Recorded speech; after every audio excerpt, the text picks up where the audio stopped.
Ma'am, আমরা চাই না যে আসলে বয়সের ছাপ আমাদের বোঝা যাক, সেটা শরীরে কিংবা মনে। তো আপনার কি মনে হয়, হোয়াট ইজ এইজিং? এইজিং হচ্ছে পরিবর্তন, সময়ের সাথে পরিবর্তন, চেঞ্জিং উইথ টাইম।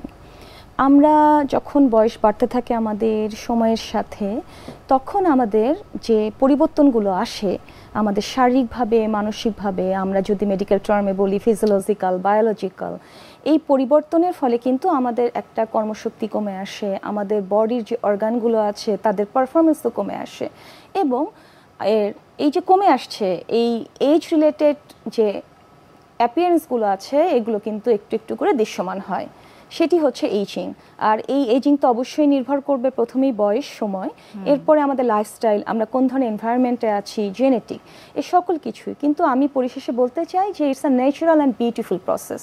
আমাদেরকে এটিকে এমব্রেস করতে হবে পজিটিভিটির সাথে, এবং যতদিন আমরা বাঁচবো আমরা যেন সুস্থ এবং সুন্দরভাবে বাঁচতে পারি। এইজিং এর একটি প্রসেস নিশ্চয়ই আছে, তো সেটি আসলে কিভাবে বা কেন হচ্ছে এবং সেটি স্কিনে আসলে কিভাবে ভিজিবল হয়?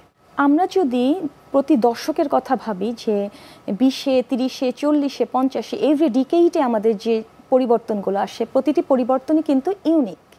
আমি এখন একটু ব্যাখ্যায় আসছি। যেমন আমরা বলি 20s, এটিকে বলা হয় ভাইব্রেন্ট ডিকেইড, কারণ এই সময় আমাদের বডির ফিজিক্যাল পারফরমেন্স থাকে পিকে।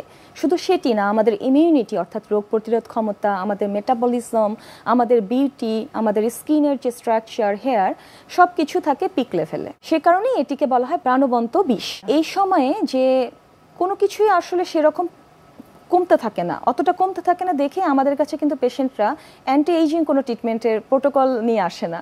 তারা আসেন হচ্ছে যে একটু সান ড্যামেজড স্কিন, একটু আনইভেন টোন, অথবা যাদের স্কিন একটু অয়েলি তাদের পিম্পল বা কিছুটা কনসার্ন কারেকশনের জন্যই আসেন।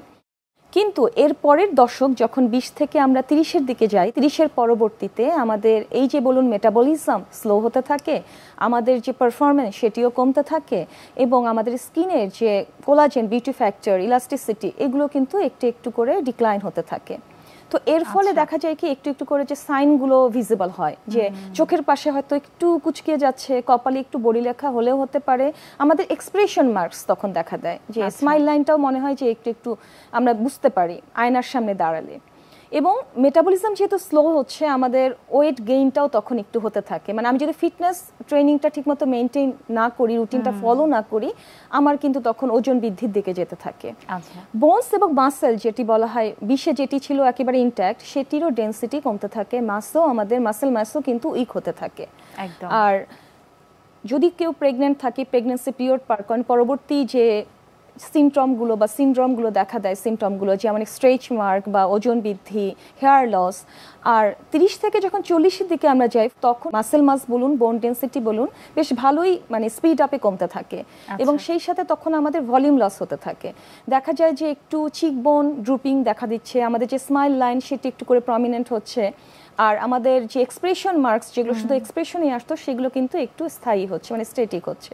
আর 50-এ গেলে একেবারেই দৃশ্যমান মানে এইজিং এর সাইন, তখন আমাদের ভলিউম মানে লস এতটাই হয় যে আমাদের লিপস শ্রিঙ্ক করতে থাকে, আন্ডার আই হলোনেস দেখা দেয়, আমাদের স্যাগিনেস দেখা দেয়, এবং আমাদের কোমরবিটিগুলো কিন্তু যেগুলো 30-এ একটু একটু করে শুরু হতে থাকে, 50-এ এসে তখন আমাদের কম্প্রিহেন্সিভ ট্রিটমেন্টে যেতে হয়।